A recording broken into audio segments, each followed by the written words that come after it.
Good evening and welcome to the show, which we're proud to say this week the Daily Mail was kind enough to describe as our wittiest quiz show.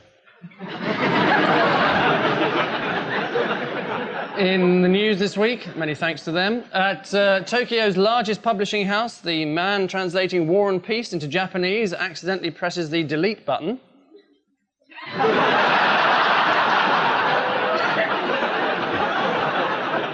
After another prank by 4C at Bermondsey Comprehensive, the teacher's patience finally snaps.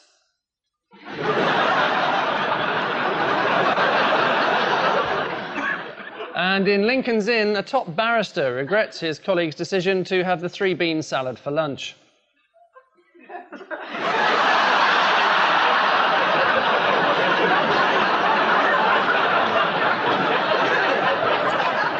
On Ian Hislop's team, a music guru who once described himself as a man of no real musical talent, so who better to put in charge of Britain's Eurovision entries, Jonathan King.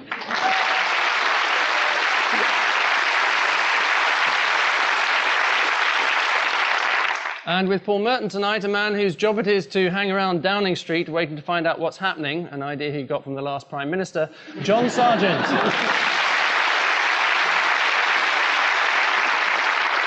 So, being the show that picks up where others leave off, we begin with round 5. Paul and John. Oh, this is Robin Cook, this is Arms to Rock. He wasn't told where Sierra Leone was. Now, this is the junior minister who was told where Sierra Leone was. And Baroness Simon kissing her career goodbye. And we're there in the jungle. And that's Robin Cook again, I think. Yes. Oh, there he is. He's now got all the documents inside his box. And they've been put there by officials. Yeah. To incriminate him. Best answer we've ever had to any question.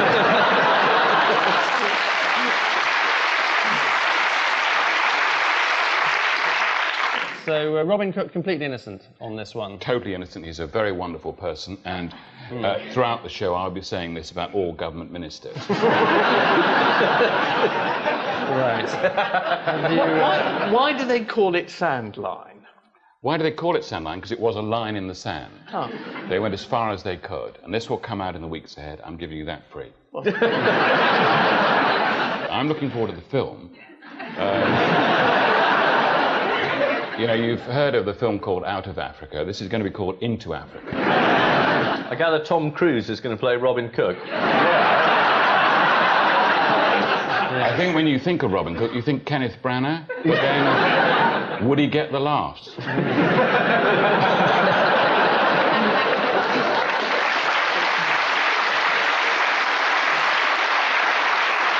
you want the answer? Do you want the considered answer? Yes, OK. All right, well, who benefits, right? Does Mr. Blair want a really powerful, successful foreign secretary who may threaten him in times to come? Oh. But he hasn't got a powerful, effective foreign secretary. He's got a bloke with a beard who's cocked up every single one so far. Well... India, Israel, Sierra Leone. This is the man Cook. When he was in charge of attacking the Arms to Iraq scandal, he said, ministers have got to take the rap, they can't just blame their officials. As soon as he gets in power, he said, it's my officials! Didn't put it in the box. And what's Cook's nickname now around the Foreign Office? Finished. Ready, steady.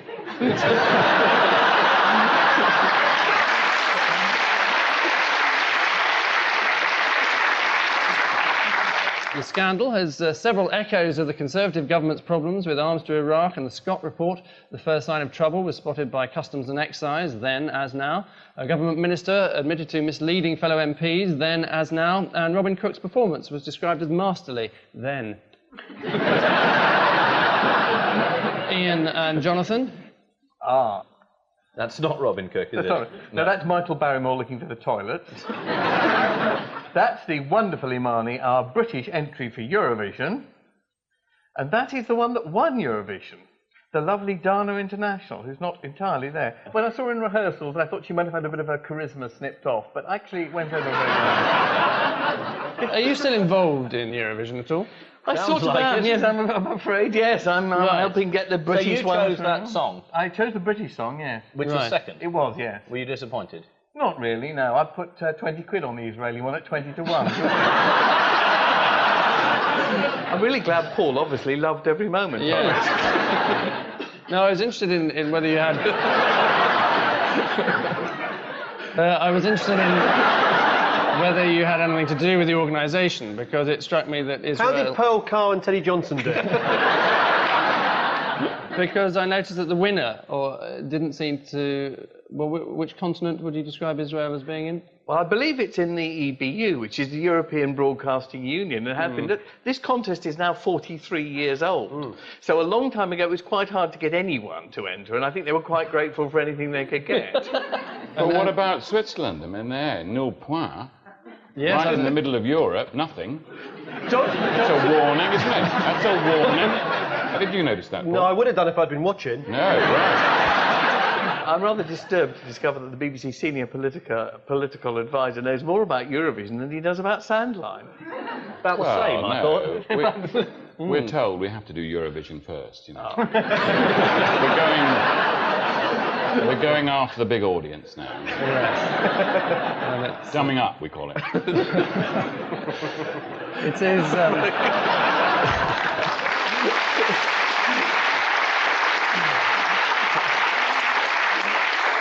Paul and John, let's spin you a line.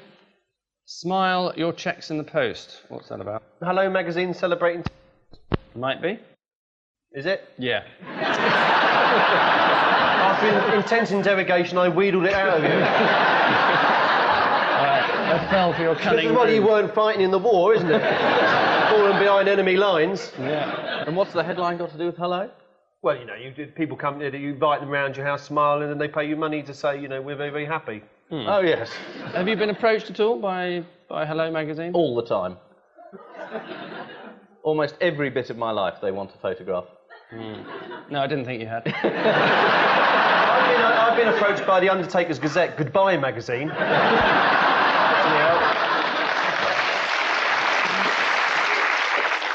So, who's in this week's edition? First 9 pages are given over to... Anthea Turner, is it? no, it's Earl Spencer, in fact. Oh, is it? Who, on all 9 pages, complains about the evils of press intrusion. It's an advert for Althrop, is it? Is he allowed to spell his name differently from the way it's written? Is he actually allowed to do that? Because it's written Althorpe, but he's allowed to say Althrop. We want to say, oh, it's Althrop. We want to say that. I don't think it's illegal, certainly. I don't think you can arrest him for... So we could suddenly start saying, all right, milk's going to be pronounced and everybody would have to do it. Yeah. It's like Magdalen College is spelt Magdalene. Yeah. Why? Is that where you were, John? Yes, it was, yes. No, I Oh, was there blimey, not for- another one.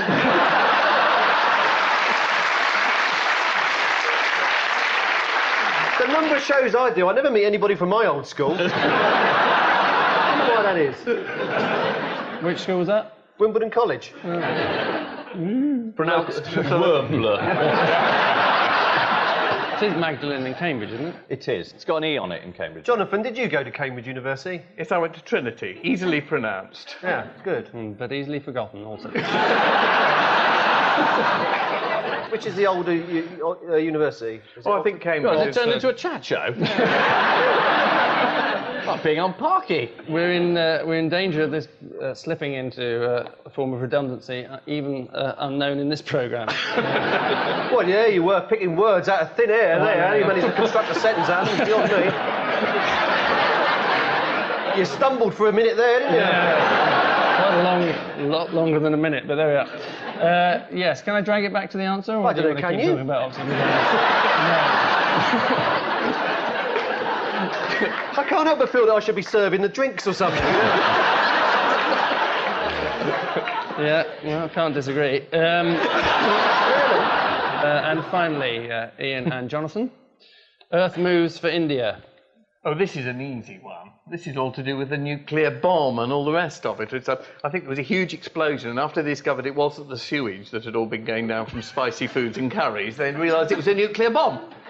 And the Indians, for some unknown reason, I mean, for 25 years they've never exploded anything. And they've decided to join the nuclear race.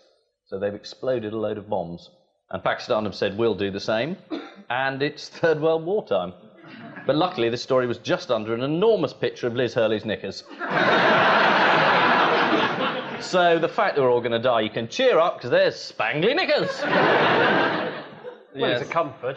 The big debate this week, apart from India going nuclear, was, did the knickers match the bag, Right. or were they independent?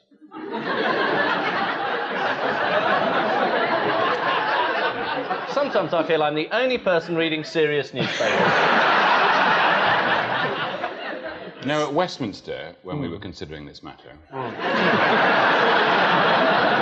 I mean, sources very close to Mr. Blair decided that it was the intention that was worrying. What did she intend to do? Oh, really?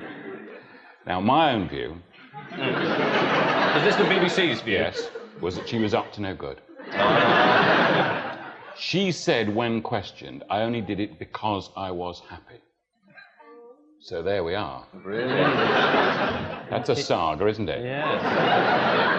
And she said she was completely unaware that when her skirt, which was slashed up to her navel, fell open, that anybody would notice anything. Or that the Indians would start this bomb trial.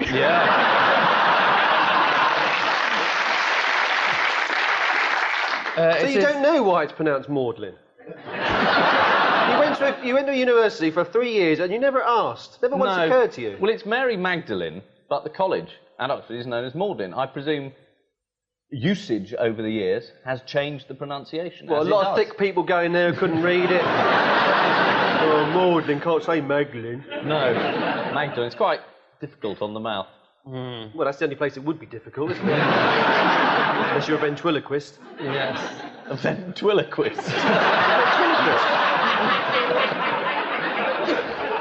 Pronounced ventriloquo. A lot of people have said it over the years, you know, meaning it's This was the story of India joining the nuclear club. Oh, the quiz bit, yeah. Yeah, the answer to the question. Dozens of residents of Pokhran, where homes were shaken by the nuclear tests, flooded the Indian Prime Minister's office with telegrams of congratulations, despite the high risk that they now face from radiation, which is not so much singing for your own... I'm completely... Have we got a ventriloquist? Yes. You could do with one. It wasn't a very funny one anyway, that one. Not by the time you'd cocked it up, it wasn't. That got a bigger laugh, that wasn't it? I think it's the delivery. The delivery was slightly too Magdalene for my taste.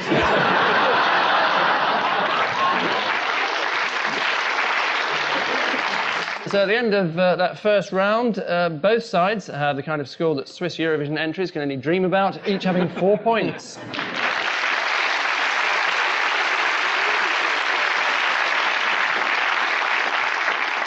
Round 2 this week will be of interest to all fans of regional news output. Paul and John, your piece of local intrigue. All right, well, sort of run of beans. Is it they can find water? It's something about how to find water. You know, if there's a drought or something, they even blindfold, they can find water, and they stumbled into the waterfall or something? A strange feeling they don't know the answer to this one. Well, which area was this regional news in? Derbyshire. That's probably one reason why I don't know it. Right. They're tying green ribbons around themselves. Yeah. Steel Span reunion? No, but thank you for the reminder. I've got to do the pop on this side, honestly. Yes, obviously. Steel Span, pop. I bet you had it as a record at Magdalene, didn't you? Just to show that you had some... Oh, hello, Samantha. Would you like to listen to All Around My Hat?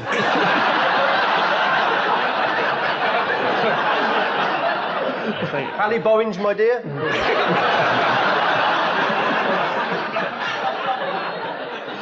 I'll give you a bit of a VT, which will give you a bit more of a clue. Right. These are the moss people of Derbyshire. Their sworn declaration is to find moss and deal with it wherever it occurs in its natural habitat. You're in the right area. Oh, no. It is, in fact, the story of the rarest moss in the world. Right. And they found it, blindfolded. Oh, so you can take people to it, but you're not allowed to show them where it is in case they go, "Hi, it's on mine." That's exactly it, yes. Any idea what it's called? Moss. Yep. Derbyshire feather moss, or Samnobrium angustifolium. Really? Pronounced Maudlin. Ian and Jonathan. Tony Blair. Bo Puppets. Molam. Oh, so that's how it's done. It's a vicar. I've read this story. He's wearing a tie, but it is a vicar. And he uses puppets in the pulpit to entertain the children, to make the stories come alive. It was the parable of the giraffe and the brown dog thing. He can't have made that up, surely, Angus. It must be the right answer. There's nothing more satisfying than nodding at Ian and then saying that is completely wrong. John, any idea? No, I'm very sorry a bit to that worried about the vicar. My father was a vicar, and I thought I could sort of weave that in if that was right. So. Oh, right, well... But I can't now. I mean, it's not as rigged as much as I'd hoped. I heard 12 anecdotes about vicars. Early life in the vicarage. That could have taken up another half hour. Reduced to 2 spicy seconds. No, sadly not. Do you want a clue? Yeah. Okay, you can hear what the first one, which was a jackal, was saying. Jackal, sorry. Now look here, Saddam, we've had enough of this nonsense. You just can't keep going around threatening people's safety and insecurity. This is very, very wrong of you. And That we just have to jackal's stop. miming. The words aren't matching what he's saying. And this is fraud. the Foreign Office official who briefs Robin Cook.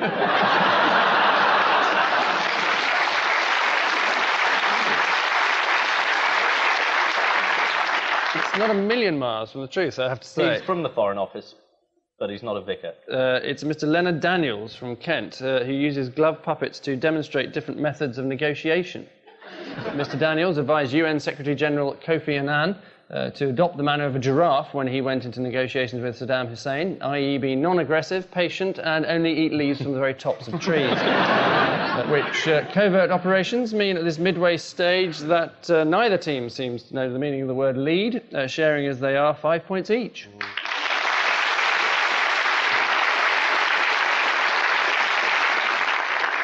And so we welcome with heartfelt reluctance our odd one out. Paul, your foursome are these 5. Richard O'Brien, William and Mary, the mighty Theseus of Crete, and Robin Cook. I haven't got a clue. Who's the mighty Theseus? Who's he? I've got a clue. I think it's about mazes. Because Theseus was the man who found the Minotaur in the middle of a maze, designed by Daedalus, or Daedalus. Richard O'Brien has a quiz programme about a maze. I think William and Mary ordered the maze for Hampton Court, or one of the royal mazes, and Robin Cook didn't. I'll give you one because it is about owning mazes, but you got the wrong odd one out. So does Cook own a maze? He's inherited a maze. He's inherited a maze. At Chevening. At Chevening, where he is. So who hasn't got a maze? Well, it has to be Theseus, doesn't it? Because it's not his. No, He didn't live there. exactly. Is the right answer.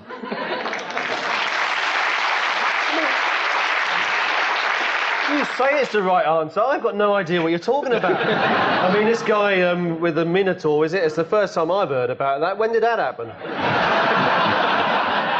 Quite old news, that one.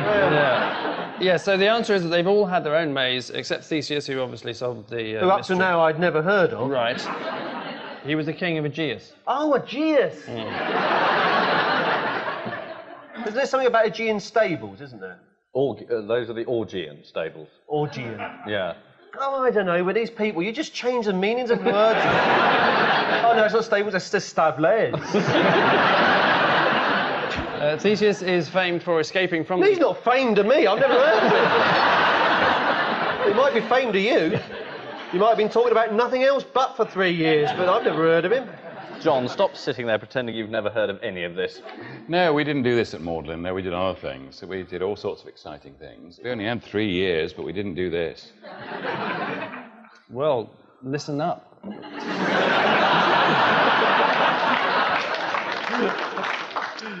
Theseus escaped from the Cretan labyrinth by following a thread from the centre to the exit, where his lover was holding the other end, shouting, "Look what you've done to my jumper." John. Swampy, a cuckoo, Peter Mandelson, and Caroline Rushton. Right, well now, Swampy doesn't have a home, he lives in trees. Nobody really knows him, honestly. People say they know him, Oh, I bet. but do you really know him? Well, do we really know anybody? Exactly. So this woman with the child, we assume, has got a home. What is out of her window that we can't see? You can probably see the Millennium Dome, So, and she was in the news this week. is she going to be moved out of her home? Something's happening to her because of the dome. Swampy's moved out of his home. Peter Mandelson's going to get fired, so the cuckoo's the odd one out because it went out of its nest voluntarily. The cuckoo takes over other birds' nests, doesn't it? Yeah. Yes. So what is it in effect doing? Squatting. Squatting. Yes. Swampy's a squatter. Right. They're squatters. Peter Mandelson's not a squatter. What, in number 10? Minister without portfolio? I think that's squatting. Hasn't got a job, knocking about. Saying, yes, Tony. He used to be a squatter, all done squatted apart from her. Is the right answer.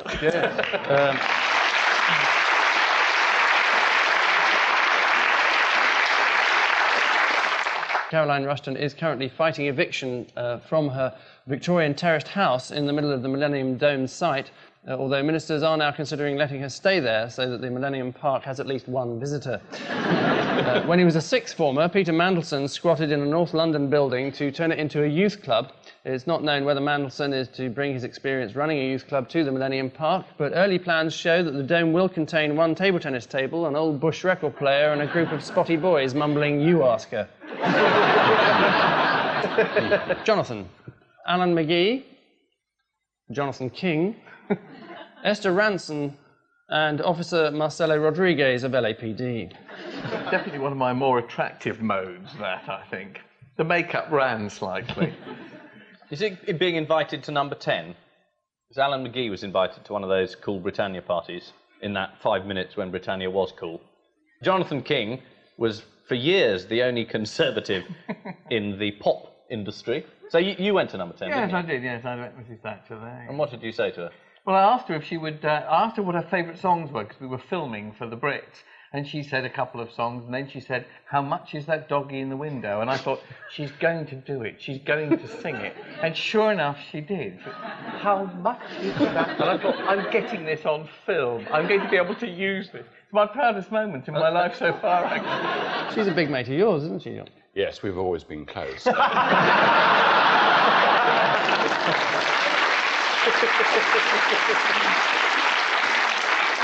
You were there when she came down storming out of that building. Was it after the second of the votes in the election for the leadership in 1990? No, it was the end of the first round.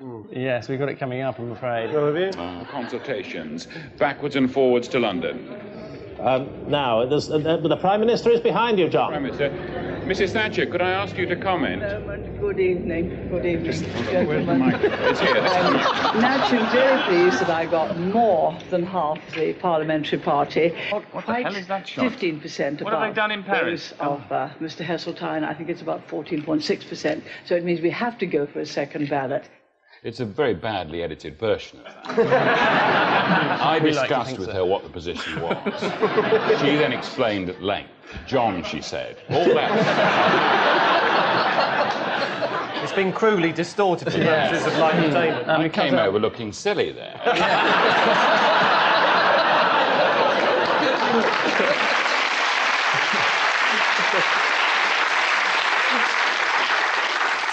No, just to drag you back to the question, I have to give you a clue that it's something to do with your past. Jonathan was a manager of band. Well, I helped discover a band, I suppose, of Yes. Genesis and 10cc, and I suppose McGee discovered Oasis and a few others, and Officer, what's his name, discovered the Police, so Esther Ranson's the odd one out. Is the wrong answer, but you're dangerously close. The answer is that they have all discovered pop stars in their early years, apart from police officer Marcelo Rodriguez, who discovered George Michael in a toilet.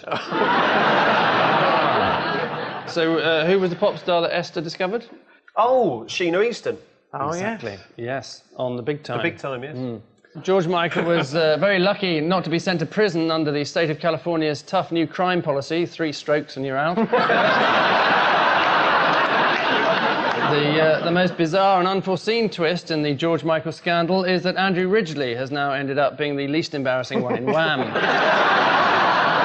And finally, in this round, Ian, your hard nuts are Tommy Smith, Gareth Southgate, Tony Banks, and Glenda Jackson. Right, well, Tommy Smith plays for the Reds. Reds United, quite a popular team, I gather. That's an England player. Right. With the well-known England white strip on. It's... Give us a clue. Have you ever heard of Gareth Southgate? He's in a pizza commercial. Right. He missed a penalty. Good. And was rewarded with a pizza commercial. Like Shearer, he actually connected with someone's head and got given the World Cup. That's Alan Shearer you're talking about. Yeah. What footballer you know? He plays for the Whites. I think this is about penalties, isn't it? Is this about Tommy Smith? Because he was receiving money for his arthritis, but at a charity football match a couple of years ago, he took a penalty, and somebody spotted him and said, "Oh, you're signing on and claiming for your arthritis." There was a case about a week ago, and he lost. Is that what it's about? Yeah. Did Tony Banks miss a penalty in some pro-am game? Or it's one of those awful publicity shots when he's pretending to kick a football. With David Miller, He's the yes. odd man out because he missed it then. It was actually John Prescott. John Prescott. So obviously he scored. But Well, yes, he's a very lovely-looking bloke. Yeah. So is it Glenda Jackson? Is the odd one out then? Neville Southgate's the one who missed. All the others got it in. Glenda did a big publicity shoot, whacked it in the corner of the net. It's true. Southgate missed a penalty that put England out of Euro '96. He said afterwards, "Fear of failure is a huge thing, and very often people are afraid to try things because of it. Sadly, not him."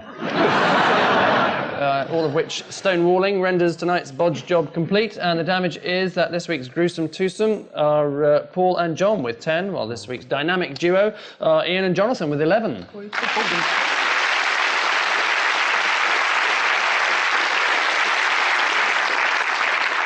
So thank you to our panellists, Ian Hislop and Jonathan King, Paul Merton and John Sargent. And I leave you with news that following weeks of emotional turmoil, Anthea Turner finally finds Miss Right. Mr. Right.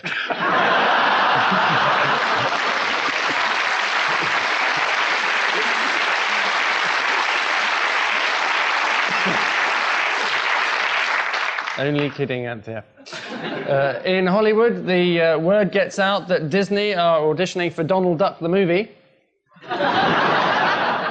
And the chairman of Lotus regrets parking his car in Toxteth. Good night.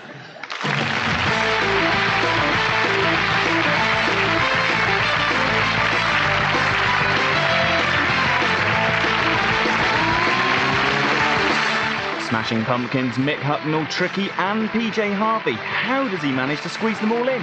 The cream of live music later with Jules at 11:15 on BBC Two.